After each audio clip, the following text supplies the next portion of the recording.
नमस्कार दोस्तों, आज हम लोग फिर से एक नए टॉपिक को लेकर उपस्थित हुए। इस टॉपिक का नाम है रिपोर्ट संग्रह। आज हम लोग इस टॉपिक के अंतर्गत विभिन्न रिपोर्ट के बारे में चर्चा करेंगे। चलिए चर्चा आरंभ करते हैं। सबसे पहले देखिए, विश्व के सर्वाधिक अमीर देश।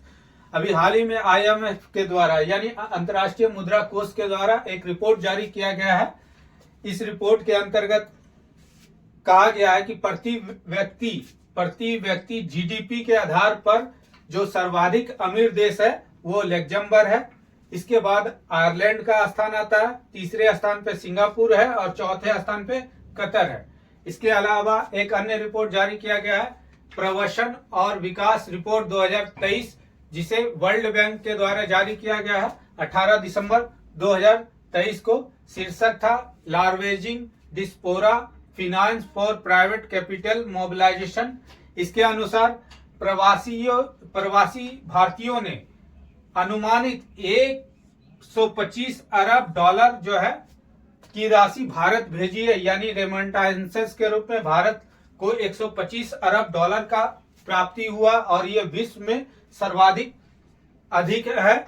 यानी भारत का स्थान नंबर 1 पे है, नंबर 2 मैक्सिको का, नंबर 3 चीन का और नंबर 4 फिलीपींस का। बुनियादी पशुपालन सांख्यिकी रिपोर्ट 2022-23 राष्ट्रीय दूध दिवस के अवसर पर इसे जारी किया गया, यानी 26 नवंबर 2023 को।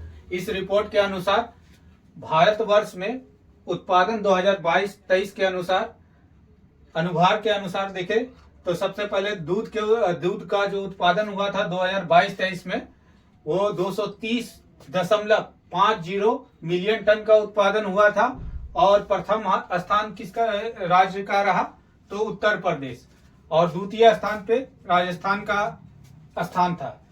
अंडा के उत्पादन में देखें तो 138.38 बिलियन अंडे का उत्पादन हुआ, जिसमें नंबर 1 आंध्र प्रदेश, नंबर 2 तमिलनाडु।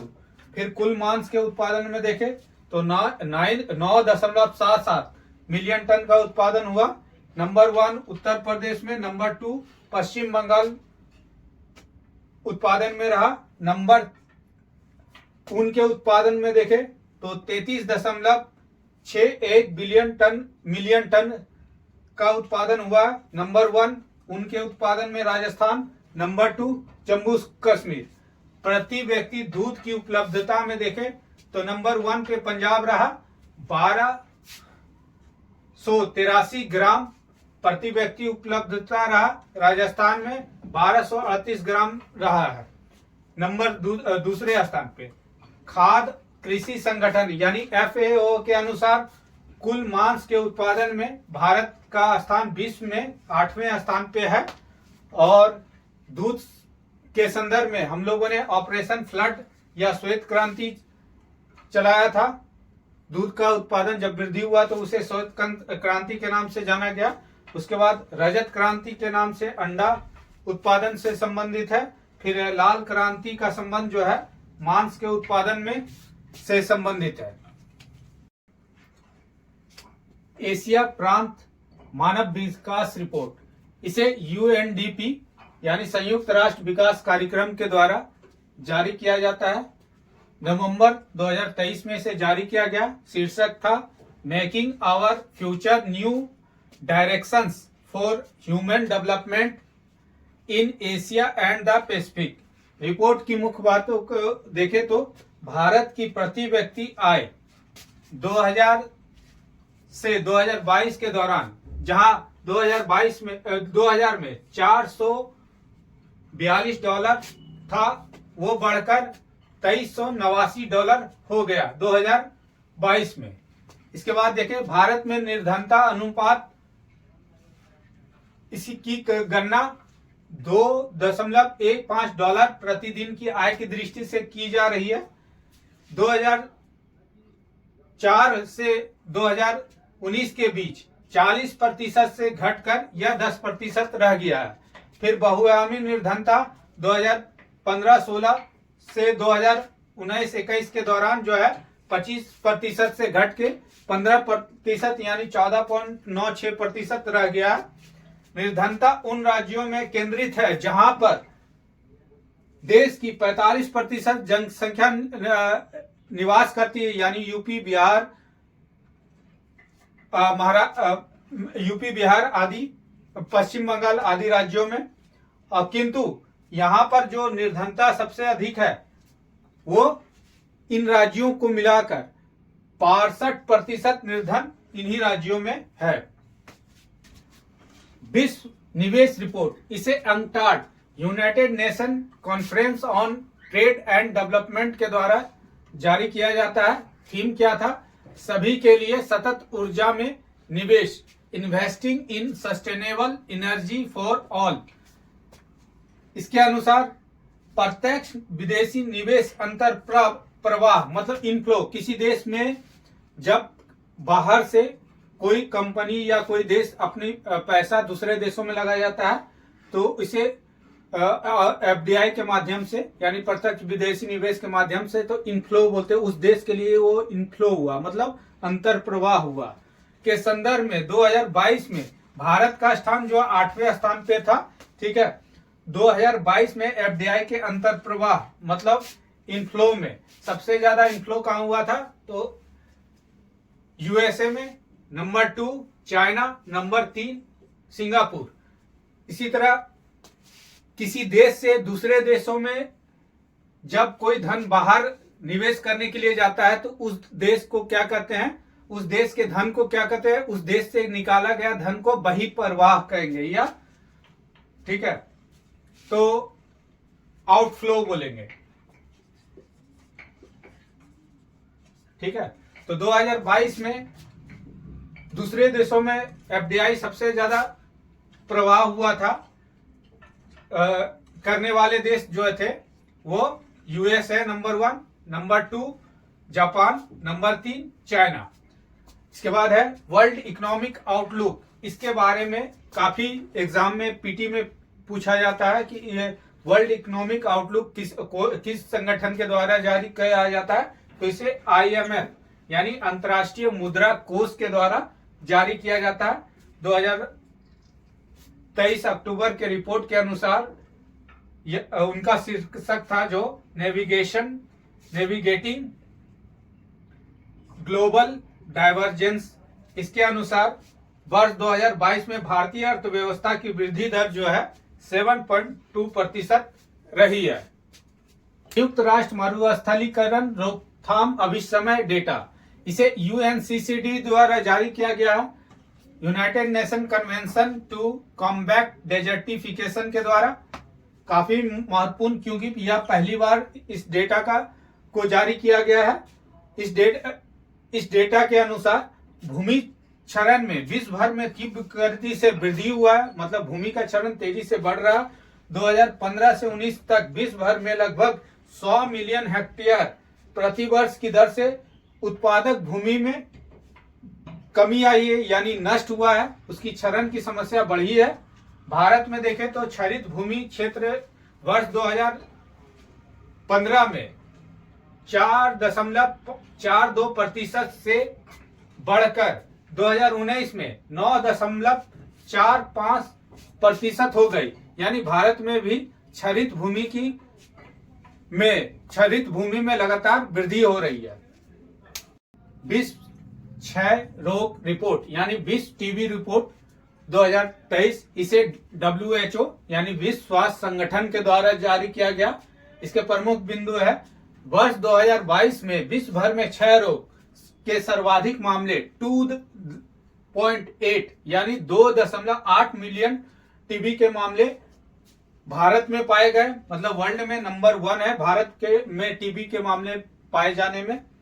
कोविड-19 के बाद वर्ष 2022 में विश्व भर में सर्वाधिक मौत जो है टीबी से हुआ है। विश्व में टीबी के मरीजों की संख्या प्रतिशत के रूप में देखें तो नंबर 1 में जो है भारत है 27% के साथ, नंबर 2 इंडोनेशिया 10% के साथ, नंबर 3 चाइना 7.1% के साथ और नंबर 4 फिलीपींस 7% के साथ।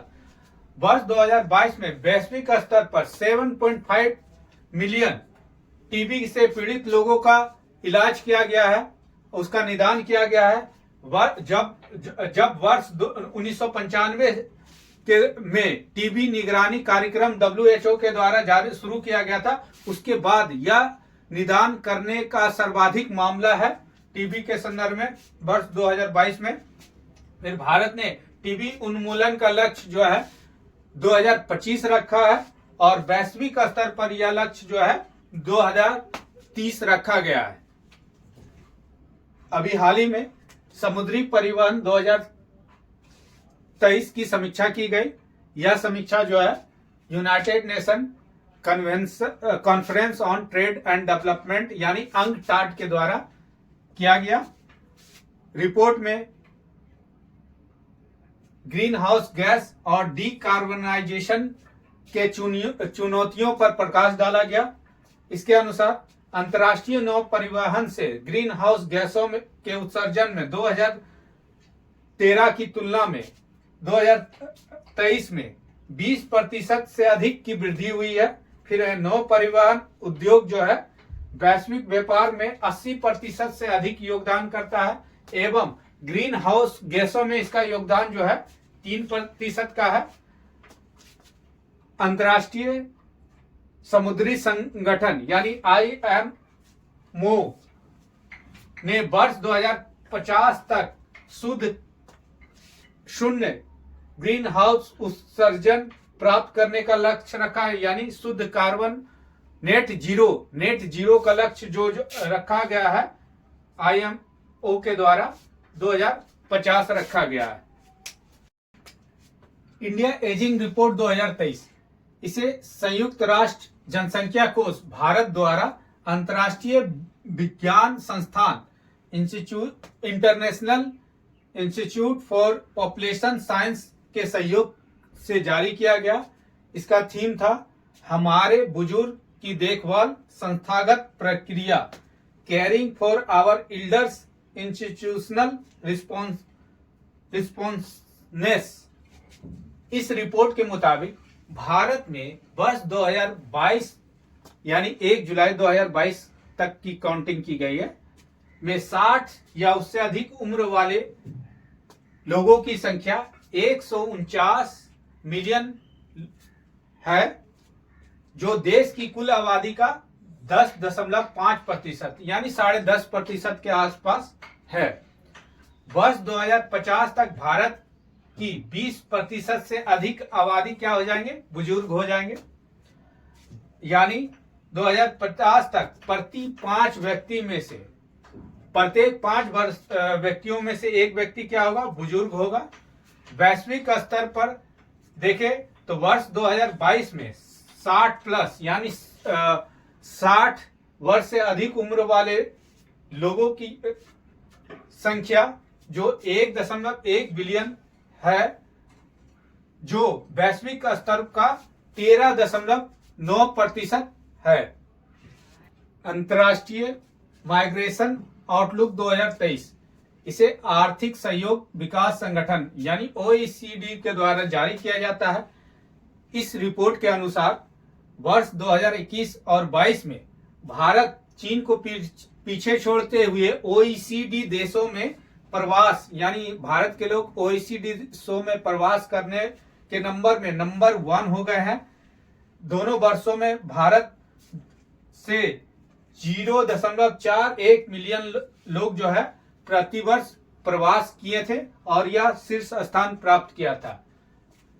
उसके बाद देखें तो OECD क्या है, लोकतंत्र और बाजार अर्थव्यवस्था का एक संगठन है। 38 देशों का ये एक अंतर्राष्ट्रीय संगठन है। इसका गठन 14 दिसंबर 1960 को 18 यूरोपीय देश, US और कनाडा ने मिलकर किया था। इसका मुख्यालय जो है पेरिस, फ्रांस में है। इस प्रकार आज हम लोगों ने महत्वपूर्ण रिपोर्ट के संदर्भ में चर्चा की है। आने वाले वीडियो में फिर से एक नए टॉपिक को लेकर उपस्थित होंगे। तब तक के लिए धन्यवाद।